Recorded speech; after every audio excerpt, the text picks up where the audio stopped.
side any second now. There we go. Our pink Protoss player in this best of 5. This is Zest.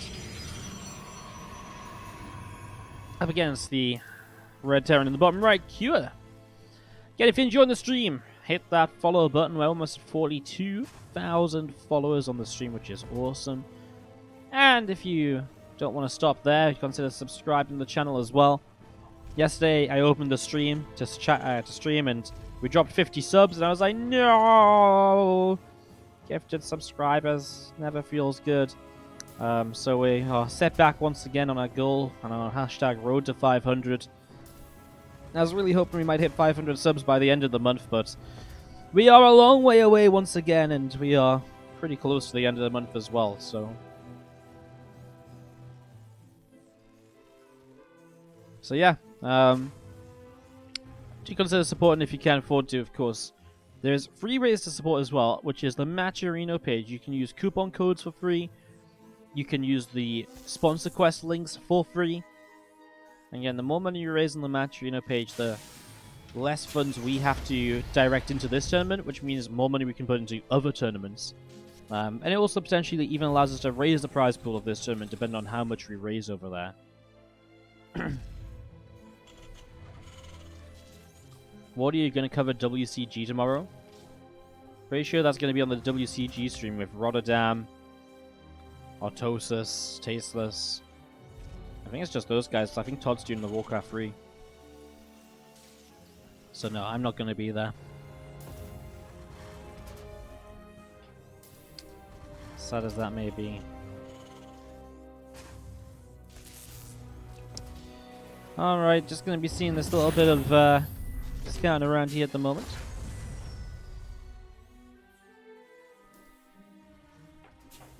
Probe at the front as the Stargate drops down in the main base from Zest. Well, am I wearing a Carbot shirt? No, it's a Hearthstone shirt actually. But it's kind of funny. It says the Lich King's Ice Cream Citadel, and as a WoW nerd, I kind of thought it was kind of funny. And it's got a it's basically the Lich King as an ice cream cone in the center. It's pretty funny. I liked it. I liked it. So yeah, it's actually a Hearthstone shirt, but like it's branded as a Hearthstone shirt, but like I'm like, yeah, well, I mean, it's kind of WoW related. Quite like WoW. Alrighty. Stargate open. Gonna be seeing an Oracle on the way up. Montier with the $30 donation says, run more ads for Stoop. Ay. When they complain, we will give them more. Thank you so much, Montier, for the $30. Very generous. He's already been a big supporter this month, as I feel he is every month. A true legend in the StarCraft GC and supporting so many channels. Thank you so much for everything you do, dude, as always. And thank you so much for the $30. Really do appreciate it. Thanks for filling up the daily donation goal. Which is dedicated to my tooth, by the way. I had to get a tooth out of the dentist the other day. It feels bad, man. Feels bad, man. Thank you so much, Montian, for the $30. Again, very generous of you. Now, as we get into this TVP, I tell you what, there's not a lot here to defend this Oracle. And when I say that there's not a lot, there is nothing at all to defend this Oracle. So it's going to start killing SCVs. But Kira is going to have a bit of a push forwards, and at the same time, there's not really anything to defend these Marines and Hellions. Now, I say that there's an Oracle and 2 Adepts. So this Oracle is still picking up kills, gets some damage on a Hellion as well as it runs out. The Marines are kind of fighting the Adepts. I would have rather seen the Marines trying to target down the Oracle, because otherwise this Oracle is just going to pick off these Hellions so easily. Hellions up into the main, first Hellion down, so now you can't one-shot probes either. Again, a few of these workers going down, but actually not any workers going down. One worker, he killed 2 probes this game against 12 SCVs lost at home. Zest was able to get a lot done in the early stages of this. More probes going down. 6 probes killed in the end as these Oracles come back into the natural. Cyclone, about halfway done. Banshee going to complete very shortly as well. Well, the first Banshee is already over here, and I tell you what, those Oracles have used up their energy, so they don't have a Revelation. So finally, Q is going to get some counter damage dealt here. 11 workers down. Make that 12 up to 13. This worker kill count just continues to rise at the moment. 15 workers dead, 16 It's actually crazy. 17 workers down already. That's actually insane. 17 probes, so suddenly actually Kyo puts himself in a great position after Banshee number 1.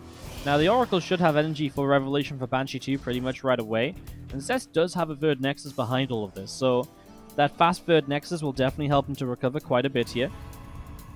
Twilight Council and the Forge currently building in the main as we see this Banshee coming through and is going to be able to pick away at some of these probes. Revelation drops down, the Banshee will be killed off. So Banshee goes down. Again, Nexus just hanging out over to the third base. We'll keep replacing those probes nice and quickly. Now Sekiro has his own third CC building though. He got essentially a third CC before the extra barracks, so it's actually nice and quick really for that third CC for the Terran player here.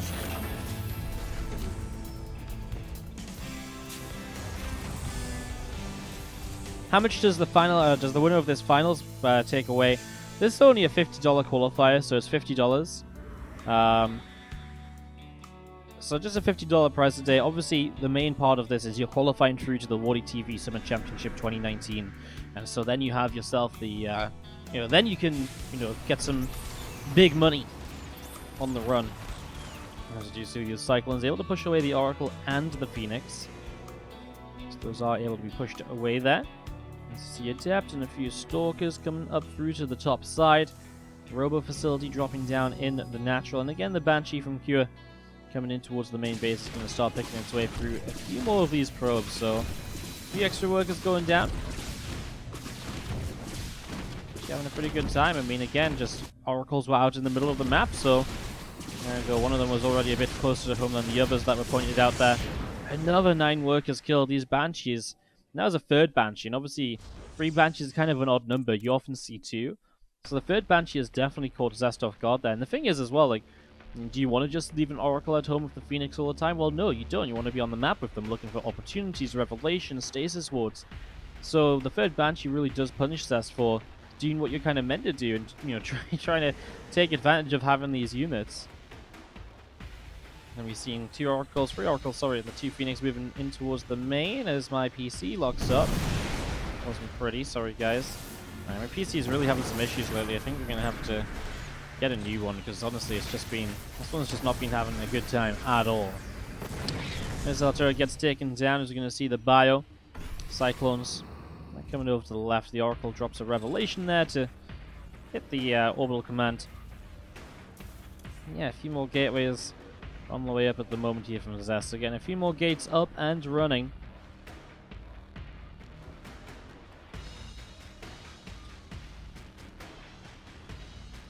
Still just the Phoenix and the Oracles here. Send them towards the top as we see the Cyclones, Marines coming over the right-hand side. Another Revelation dropping down there, just grabbing a few of those units. On the left, we see the Phoenix are starting to pick away at this medevac as well. So shutting down this drop again, this little squad of units doing a very good job. Revelation, so information and shutting down drop play. Again, really good map control gain from the Stargate opener. However, now the Oracle's out of energy, so no more Revelations for a little while. And this one will fade off it'll fade off before the next Revelation is ready from the Oracles. So, that said, I mean, you've already got the information as Zest that this army is pushing across the map, so you already kind of know it's here, so it's not as important as before.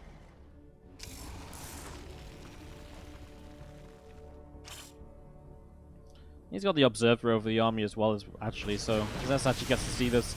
Moving Colossus out, it's a bit too scary for Kyo to just attack on into. Especially here on Thunderbird, one of the issues is, man, he scans for the Observer, but it's already gone. One of the issues on Thunderbird is there's only one ramp to attack in. It's very hard to attack in or mine out the minerals to attack in over there. So Colossus play especially is very powerful in this map because there's no way to kind of be pulled apart very easily, especially if you shut down the drop play. It's very tough for Lankua to do anything, so Zest can just sit back and chill for a moment. Doing pretty well, as we're going to be seeing the couple of medevacs from Kyo coming around the top side. Again, we're looking to hit this third base in the next few moments. It's a couple Phoenix, though. Man, Zest has such good game awareness. He's like, man, I really feel like there should be a drop somewhere. And he goes looking for it, and he's actually going to run right into it here. And yes, these Phoenix can't kill those medevacs, but they'll be able to, just know that they're there, forces the unload.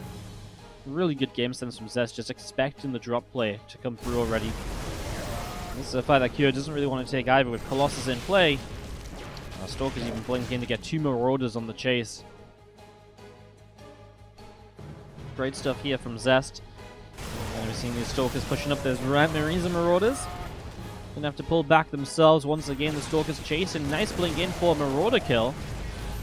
So one Marauder goes down. He's still being chased as well, by the way. Going to be seeing the Cyclone locking on, and just going to be having the Vikings going to be able to pick off that Phoenix up in the skies. A lot of bio going to gather together here. Oh, and Mortal just kind of on its own.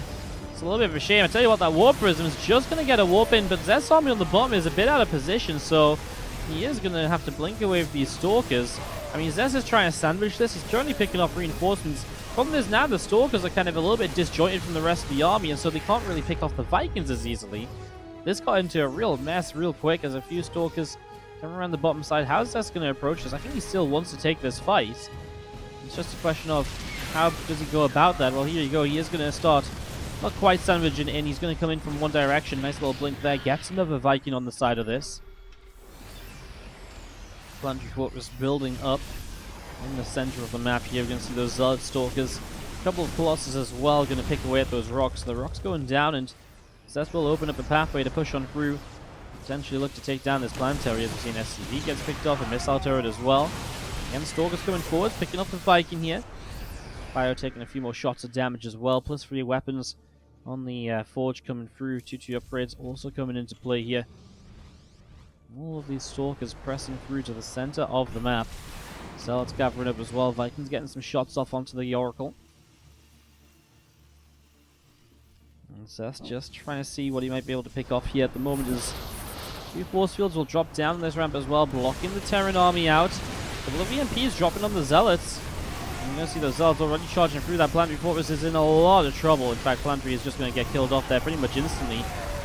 One Colossus went down, so there's only one remaining, and I mean, at this point I think you just commit the Colossus in and kind of just let the Vikings kill it. Because then you can just kind of, I mean, go in with the rest of the army. One Colossus wasn't going to make much of a difference anyways, but actually, he actually loses Zest quite a lot here in the end. He is going to be pushed back. Killed 17 SCVs while taking down the 4th base. If Gear's going to have a counter-attack where actually he's got an army supply advantage, and while Zest is making Disruptors, Disruptors really are kind of a very hit-and-miss unit though, so they aren't guaranteed to deal damage here. As these Stalkers are going to pick off reinforcements. I love this. I mean, making use of these units that are out on the map. First Disruptor shot will line up, and he's going to go into... Okay, it should have gone into the center of the bio. The second one will go into the center of the bio here. I mean, the first one should have done what the second one did, really. More Stalkers warping in, as we're going to see the bio continuing through. Stalkers blinking back. A couple of DTs on the 3rd base over here, dealing damage as well. Stalkers are actually going to die to these Vikings. Vikings do very well against Stalkers because they're mechanical. Vikings getting the bonus damage there, so they will get that clean up. Just recalled a couple of DTs. He kills the Orbital Command. That's really good for him as well. I mean, he's going to lose his 4th base, but he's put Cure down to just 2 bases. So again, for Zest, it's just a case of continue to hold on in this. Those 2 ghosts, by the way, so nice because they can actually force the... they can just EMP the DTs rather than needing a scam. I'm actually choosing to save the EMP for the fight, though. This guy actually got one of the observers killed. EMP hits the sentries. Force field's taken away from this now. Another EMP on a few more Stalkers. Again, wow, that kind of low unit count where Stalkers with the blink can trade very well, but is it going to be enough? Another few Zealots coming in from the right-hand side. Zest is just a few moments away from +3 attack. He's pulling back to, I mean, maybe even just probes to help him tank a bit of damage. Maybe even just one more warping, actually. I mean, he is really in need of something here. Across the map, he's killing SCVs yet again. He's getting a few sentries in play. In force field a couple of times, doesn't really do much. More sentries, he's really looking for force fields. Again, across the map, DT just picking up kills. Gets the Viking there. I mean, this army of Kira is now extremely low hit points as well. The medevac's drained of energy. Can't heal up from these stim packs any longer. Probes from the low ground showing up. Zest might be about to lose this natural expansion as well. There's the force fields. They're going to block a lot of this bio away. He doesn't get the medevac with units inside. That would have been a huge pickoff. Oh, I love the 2 High Templar warping in. If he morphs an Archon, Archon is very good in this scenario. Low health units, splash damage obviously will go a long way against this bio force as well. Very tanky too. Yeah, I love the Archon addition, but actually it's not getting into the fight just yet. Blocked by the Stalkers. They're just pulling away, kiting away from it. 28 to 26 workers, 2 bases apiece. Not sure how much that's really coming into play. Good force field actually helps a lot here. The Archon showing us its power and really helps to clear through that army. And now there's only a few bio units left, and the DT shows up, gets a Marine, and every unit counts at the moment, so every kill is so important. Stalkers don't want to blink forwards because they're too afraid of probably being chased down or turned on. Oh, getting a Marauder kill, though, that's very nice again. +3 attack is very good at the moment. Just a lot of damage from those Stalkers we are going to be seeing. And now blinking away. Well, both players sort of survive. Obviously, Kua has to relocate the main base orbital. Zest's third is obviously pretty heavily mined out as well. So actually, Zest is in trouble when it comes to mining. If we look at the income tab, you can see that Zest is mining more, but obviously as soon as Kua mines from this base here, then Zest's actually going to be in a bit of trouble. So Zest will need a fourth. But to get a fourth, he has to expand forwards. And expanding into a fourth when he's really actually in trouble in terms of unit number, actually Zest may just be in a bit too much trouble here. 2 more High Templar warping in, the Psystorm upgrade being Chrono boosted out as well. More Marauders in production. A few more Marines added in as well.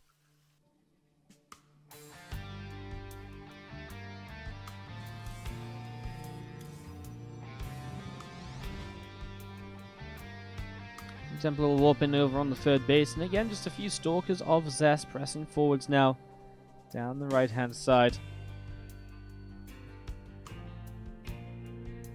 So I see there's Bioforce of Kua still pressing through to the center as well. Stalkers are going to be able to pick their way through that refinery.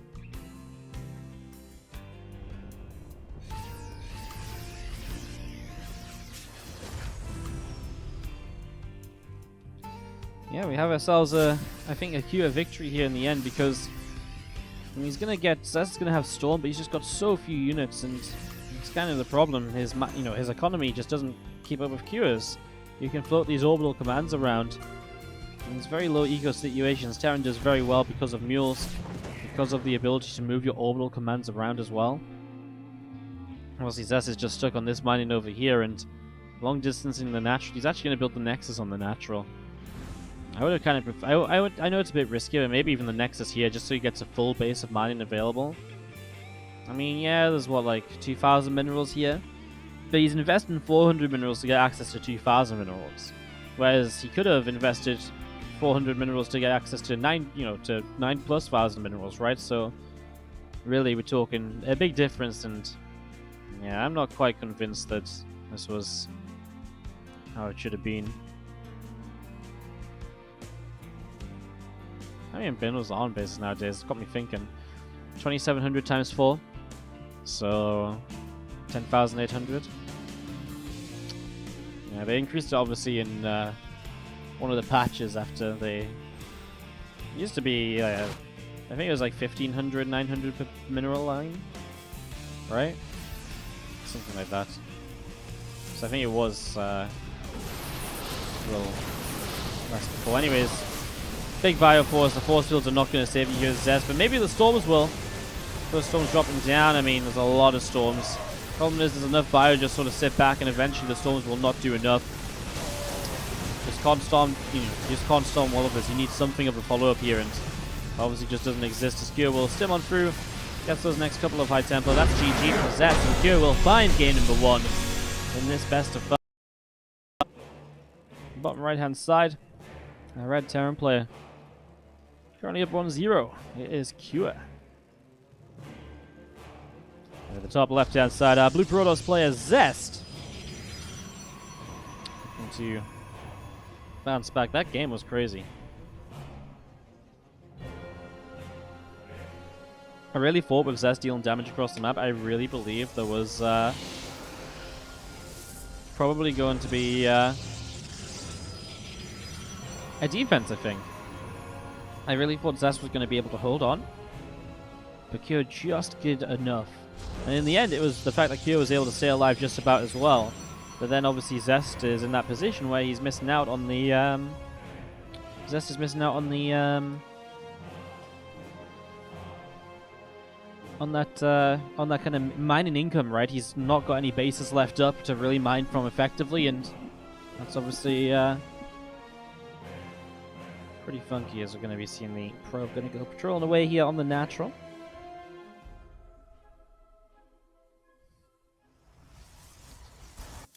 That's going to be finishing up in the main in a few moments' time. SCV from Q are going to be heading out through into the center.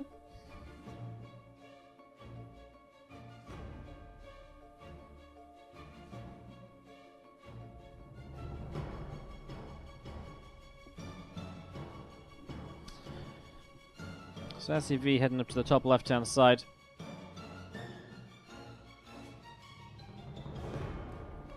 Getting this ready to roll as we do have the Reaper dropping down from Q, getting this set up as well. There's going to be the pylon. Kind of hidden out a little bit. Could just be a forward Stargate or so. Also saves you from being scouted a little bit. SCV heading down to the bottom right-hand side. Cybernetics Core finishes up in the main base. We're going to be seeing the Stargate. Does indeed start there. So is indeed just that kind of forward Stargate again. Stops it being scouted very easily by the Reaper. Keeps it kind of a little hidden. And obviously the Oracle will get across the map that little bit faster as well. Man, gotta remember that last game actually started with the Oracle killing 12 SCVs because there was nothing to defend. And the attack Q are getting shut down, but the Banshees were absolute MVPs. The Banshees were absolutely able to make this game, or the last game, something to stay in for Q. So well played by him there, as we do see. Reaper does pick up another probe. The Adept going to shade and just help to push that away there. Stargate about to complete from Zest in the center of the map, and it is going to be an Oracle starting a Chrono Boost out. So an Oracle coming out here. Going to be setting that down to the bottom right-hand side. And there's another couple of Marines just on the way in. It's just having those on. Reaper moving around, looking for maybe a probe kill or so. Back up into the main base here.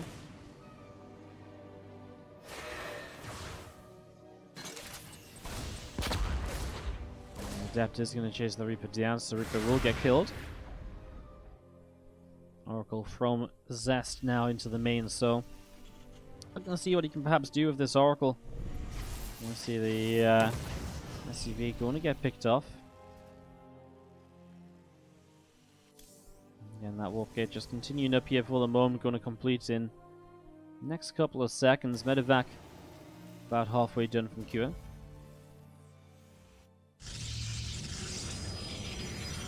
Third Nexus does drop down there, and again, just going to be seeing the couple of Oracles just moving around.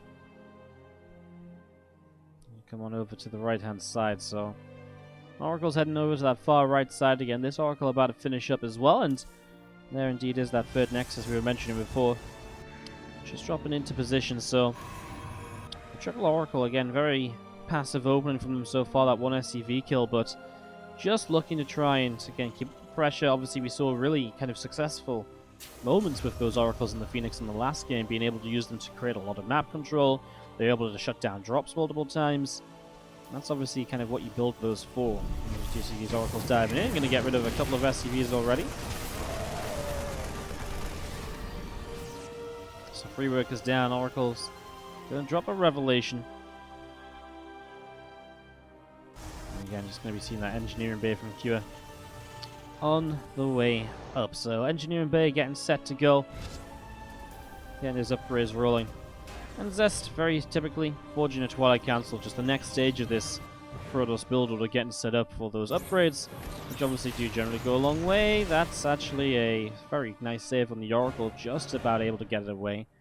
I love that Revelation dropping down as well, just keeping track of these units, which are obviously trying to hunt down the Oracles. So now you know where you can send the Oracles a lot more safely for the next little while, so that's always nice to know as well. +1 attack on the Forge, Twilight Council setting up to Chrono Boost out a Blink upgrade, so Blink is on the way through here now. So Blink coming in, +1 attack coming in. Oracles coming through and dropping a Revelation on a few Marines, a Siege Tank as well.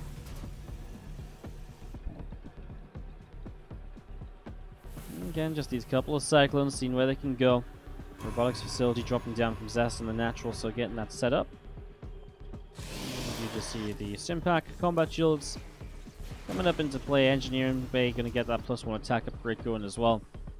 Again, a lot of setup at the moment here as Q is going to come around, and Anchi is just going to pick his way through this pylon, so Still just using these Cyclones rather aggressively. The Oracles for a moment just looking to see if they had any opportunity. Just drops that Revelation once more. So Zest's army is obviously pretty low tech actually. So just getting Blink +1 will help, and as he goes into the Robo facility, I'm kind of just expecting this to be with this many gateways. He's just going to go into Immortal production and charge upgrade as well as Blink finishes, so probably into armor, and probably not going to go into Colossus like we saw him do in last game. Right now he really needs this Blink to come up to help him against this incoming army. Stalker's going for the Medivac there. Oh my god, now he gets the Medivac, which tried to save the Siege Tank actually. It's a little bit strange. 2 Oracles, one of them getting shot down as the Cyclones did pick up a kill eventually. As we've just been focused on this army moving around the top. There is charge starting, so again, it's going to take a while to finish, but looks like Kua isn't going to be attacking in just yet. And Revelation drops down again, just really consistent tracking of what's going on here. So Zest knows what's happening. Again, those couple of gateways just sat at the front. The Immortal production continuing along as well. Cyclones will actually shut down this pylon, meaning the Stargate is now unpowered. Io's still through the middle. Stalker's pushed away. Oracle's coming down this left-hand side.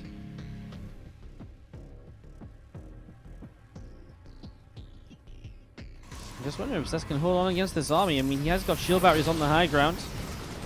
And everything just gathering together now for Zest, and it looks as though...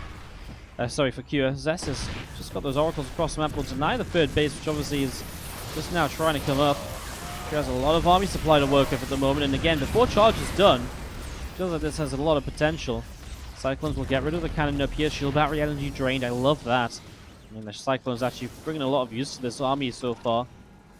That Siege Tank could hit the Nexus actually. If that Siege Tank is moved a bit further up, it would kind of force a fight from Zest a little bit more. So there's that charge upgrade finishing, but the first Widowmine shot is nicely onto the Zealots, so all of their shields go away. And that's obviously going to take away a lot of that kind of tankiness that's meant to be on the Zealots. And these Widowmines just on a choke point are always going to be dangerous. So Zest just has to be very cautious about where he does and doesn't attack. I mean, he has to be very careful too. I mean, he loses a sentry here as this Bio army just sims up. The Cyclone's locked onto an Immortal as well. Actually, still locked onto that Immortal. This Immortal's going to die to the Cyclone.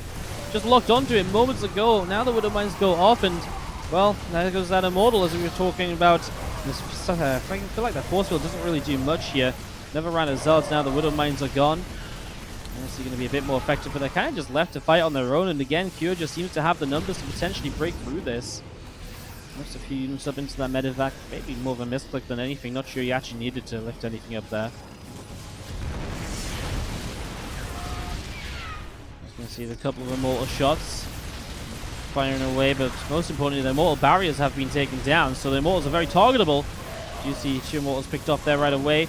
Kua's going to pull back. Oh my god, those Widowmines are going to be deadly. Zealots disappear.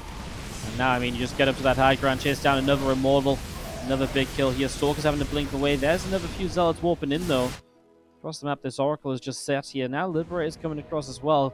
Kua is eager to end this game with this push. Liberator's really going to make that very easy to do, I think, because there's not enough Stalkers to really defend against Liberators. One good thing possessed is this Oracle has a ton of energy, so we'll start to deal some damage. And more Stalkers warping in now. The Liberator's arriving. And Kua just taking his time about this, just kiting back towards those Widowmines. Another Zealot picked off. Force field still dropping down. Marauder's still pulling back. Widowmines dropping in once again. Kua just looks like he is just a little bit too good at the moment as more Widowmines pressing further forwards. Liberator even further forwards as well. Sentries warping in here towards the third base. Another set of force fields going to drop down. Liberator shots continue to fire. Nexus is going to get picked away at, and the third will fall, and that might be the beginning of the end for Zest, because suddenly he's not going to be mining as much as he wants to be, and if he's not mining as much, how is he ever going to keep on fighting this? He's not going to be able to have enough anyways today. 1,600 viewers. Doing very well considering this is just a qualifier. I'll just say, I really hope you guys just come in and tune in for the rest of the Summer Championship. It promises to be a great event, obviously, where getting a lot of great players already qualified. Again, these are just the qualifiers. The main event probably going to start in August. So yeah, going to be loads of StarCraft 2 action in that regard. So hope you guys come and stick around. Bottom right-hand side, our Red Terran is Kua. As we set up into game 3 of this series. And to the top left, our blue Protoss player, Zest. Alright, so third game of the series. Let me get this set up, look to see just what's going to happen over the next few minutes here. Cybercore about halfway done. Acropolis, a nice large map. It's a difficult map to kind of attack on. The bases are very set back, so it's generally again looked as a map which is very decent for the Protoss players. Kid, by the way, is just so good lately. Like, it's actually kind of crazy just how good he is. Like, he's just been winning so many series, I feel like. Even against pros, like, he's been stomping Alima leagues and more. It's actually kind of disgusting. Again, he took down Zest 3-2 in the took down Innovation 4-2 in the semis, and did lose to Sue 3-4 in the finals. Obviously, he managed to advance out of his GSL group. Last time he played Zest in Alima League, he won 4-0.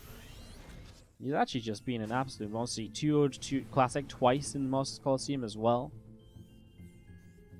Yeah, he's actually just a freaking god at the moment. And the last time he played Alima League in the finals as well, he also, before Zest, the one before that, he actually lost to Zest in a 5-game series. So these guys have actually played a lot lately in another Alima League as well, as I'm just looking through the match history here. It's pretty bonkers how much they have played, so Cure generally having the upper hand though. As we do see the Reaper heading up to the top left-hand side.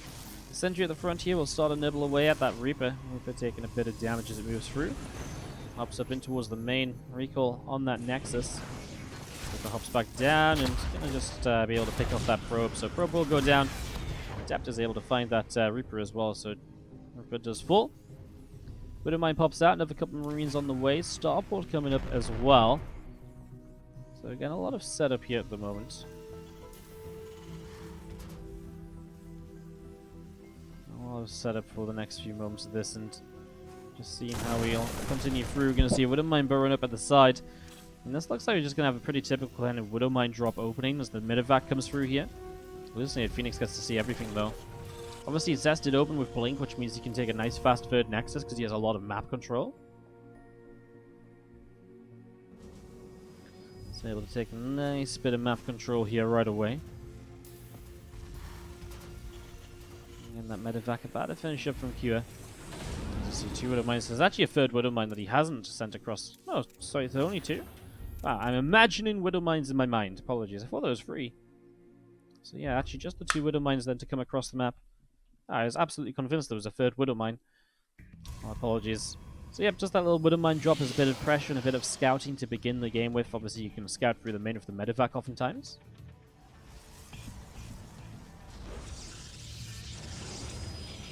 I'm just going to be seeing this Medivac coming through. Widowmines are going to start dropping. I'm going to see the Widowmines going to be able to get denied pretty quick. So Kid doesn't actually get into the main either. But he does see a lot of Stalkers, which is kind of information in itself. So already knows quite a bit about that. Again, Blink is going to be finishing up in a moment or so. Hallucinated Phoenix heading down to the bottom right-hand side. And Stimpack Combat Shields and that +1 attack from Q are all coming into play at the moment.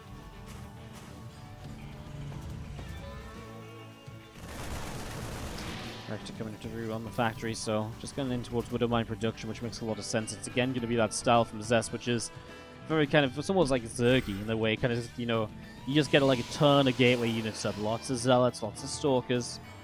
And in that regard, the Widowmines go a long way, as we see this Medivac around the right-hand side.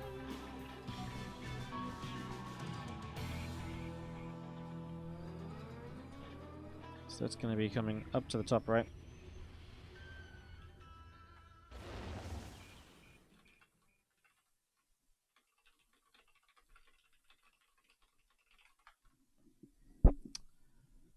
So Medivac coming around the top again, a few Stalkers coming up the right.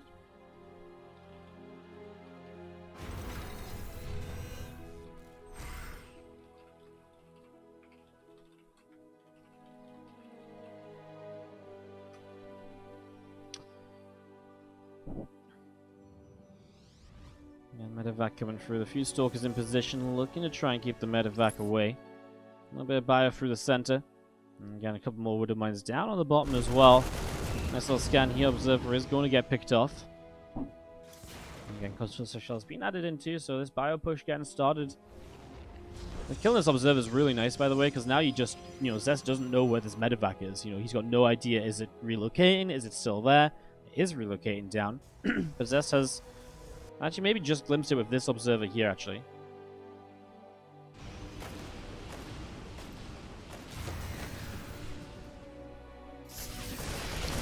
Fire starting to press through. Nexus here on the third base is obviously the target, but, well, what is Zest doing? He's just hold positioning, so he just loses a bunch of units for free. Oh my god. The whole position really hurts. Now this Immortal's going to go down. Tell you what, there's just no Zealots here to kind of tank for this. Losing a few of those sentries, kind of high on energy as well, obviously hurts as well. There's a blink back. Some Stalkers on the right side going to have to blink away as well. Again, Bio just going to be continuing to pick off a few more Stalkers.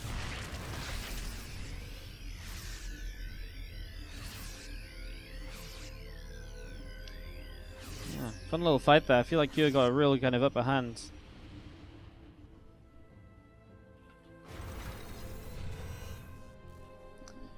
Bio is going to be coming over to the right, holding that watchtower for a moment. +1 attack, +2 armor coming through. Templar Archive setting up as well. As we are going to be seeing a couple of extra Liberators added in. It's going to be a big drop into the main base then. Kyo is going to be seen going into it, and he's going to be losing Medevacs very quickly there. 3 Medevacs go down, a little bit. Oh my god, a Marauder made it into the main. Well, that's not brilliant. The Liberators are just going to siege up the mineral lines here. He'll recall the Stalkers, actually. Because he actually just walked in Zealots. So recalling the Stalkers to try and deal with this. This was not what Kyo was hoping for. This could have been very successful if you had dropped. You have to recall into bio damage. It's very painful. But obviously in this scenario, Kyo just lost a little bit too much. And that's what you see again. The gateway units heading back down the bottom right. Observer at the top. And just going to be seeing the Medevac loading up and coming back to the upper right. So, Kyo's just in trouble.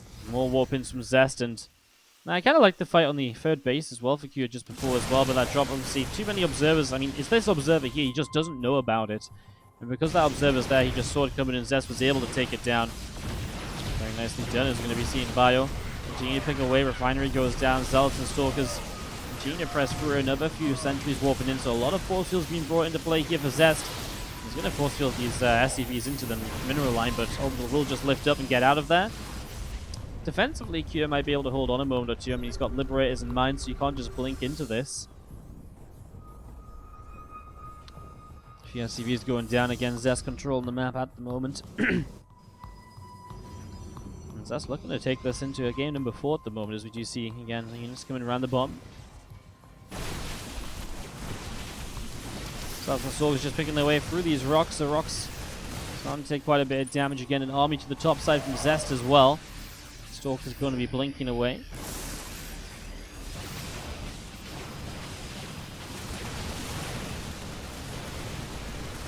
Getting rid of these rocks just opens up the map a little bit, and we actually already see an army on the third base.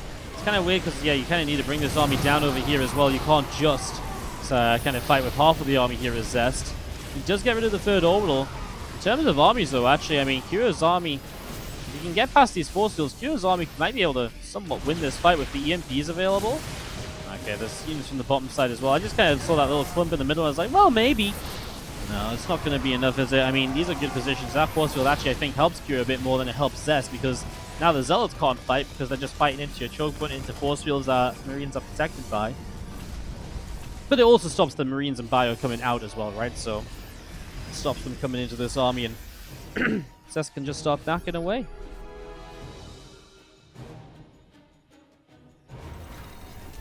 Just going to be having, again, a few more Zealots unloading. The Watchtower going to be taken.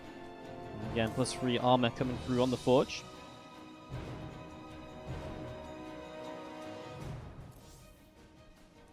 Storm Thread coming in as well, as we are going to be seeing a couple of Widow Mines actually going to be starting to go off. I was actually a little bit afraid it was going to go off in the middle of the sentries.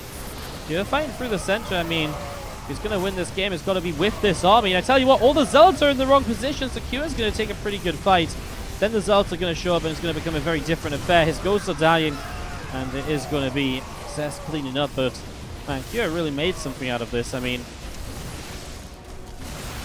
honestly, like, with the Zealots in the wrong position, Kua did way better than he ever should have done. But that is going to be GG, and Zest is going to keep this tournament running for a tournament just like that. So please do check it out. That is, again, !Matcherino in the chat. Help support this tournament, which is going to be running over the next couple of months, trying to raise a nice amount of money for it. Aiming for about the $4,000, I think, is what we're guaranteed. So, trying to push towards that as best we can. Alright, guys, on the top left-hand side, our Pink Protoss player from Ocean Gaming, Zest, has pulled us into this fourth game after a very good defense of the attempted Doom drop into the main. Put him ahead and kind of got a little bit messy from there, but was still just far enough ahead for it not to really matter too much. The bottom right-hand side, our Red Terran player is Kua, as we have him on match point, looking to try and close out this series. Now, as I was mentioning, this was, of course, a bit of a smaller map to play on, so there's definitely some potential.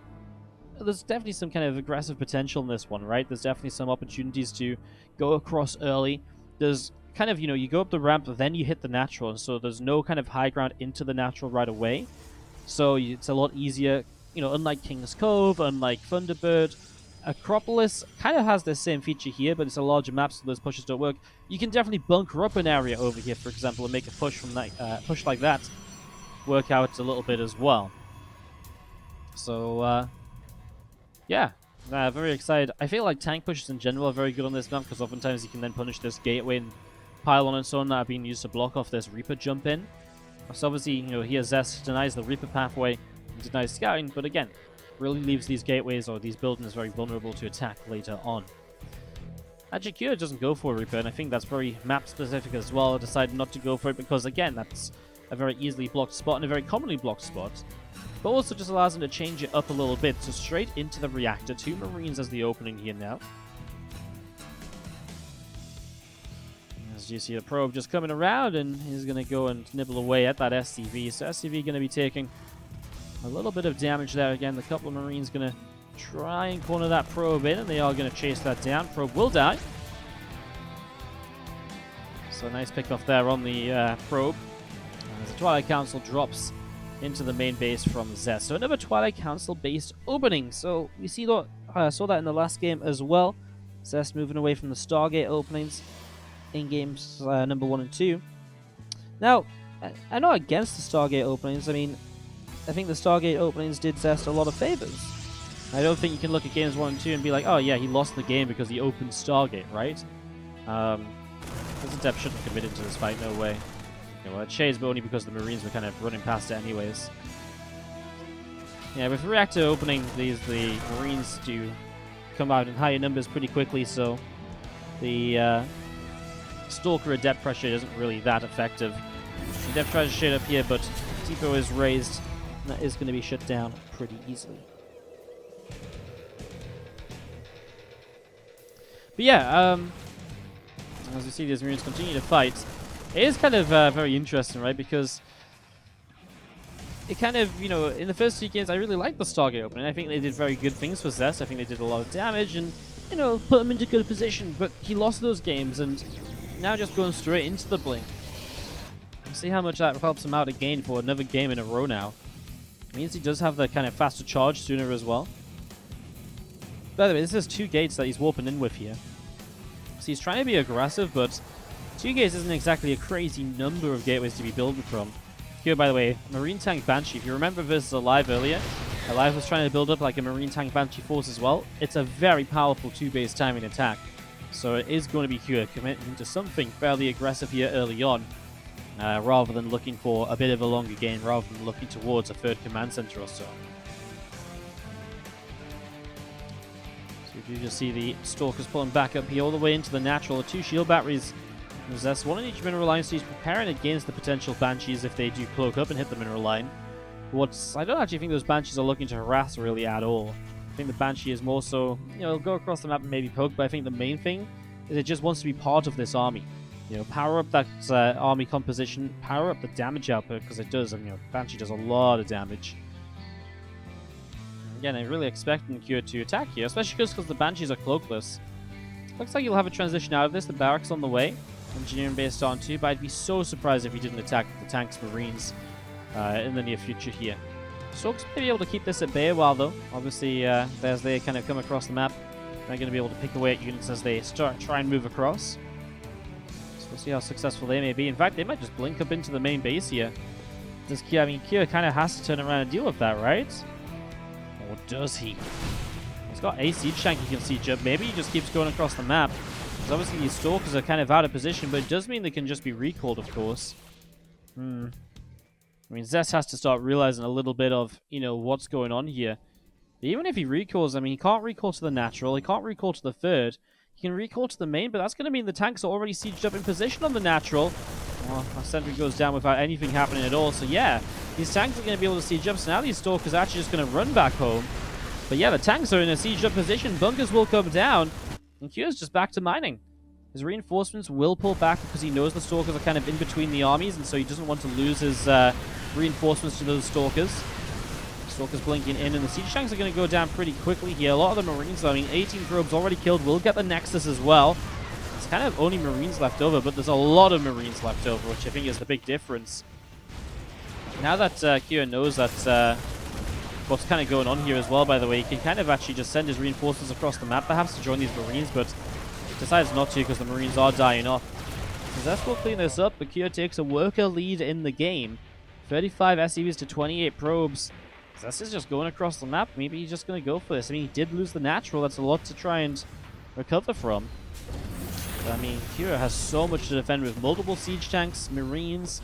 Because again, while it was a full cleanup, reinforcements weren't there from Kyo, and so Zest didn't clean up the entire army on the map. So this is pretty crazy.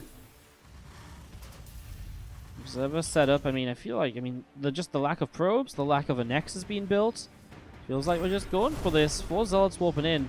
They actually just, okay, they're going to come across the map with the Warp Prism. That makes sense. I was going to say, why didn't they warp in here? But they're going to come with the Warp Prism. That makes sense, because it feels like Zest isn't going to go before the Warp Prism is done. Banshee shows up on the third base. There's no shield battery on the third. And he's going to see the lack of probes here. If he goes to the natural and sees no expansion, well, then it's absolutely just known for Kyo what's going on. He's going to get all of these probes, by the way. 6 workers. We'll not see the lack of an expansion of the natural, but you'll also see that Nexus isn't even building anything, so that's also info to work with here. Third CC, not the biggest of issues to lose at the moment. Skua doesn't have stim or anything for these bio units. It's on the way, but it's going to be over a minute or so until it's completed. There's a couple of his tanks back from the low ground into the main base, so Zest just trying to use his mobility. Going into a Dark Shrine as well. There is an engineering bay, but I don't believe any missile turrets currently built. Here he goes, Zealots running forwards. SCVs will be pulled. Kyo knows this is just a defend and win the game moment. He kills the Warp Prism, means the Immortals are guaranteed to die. Kyo will take this grand finals 3-1 over Zest.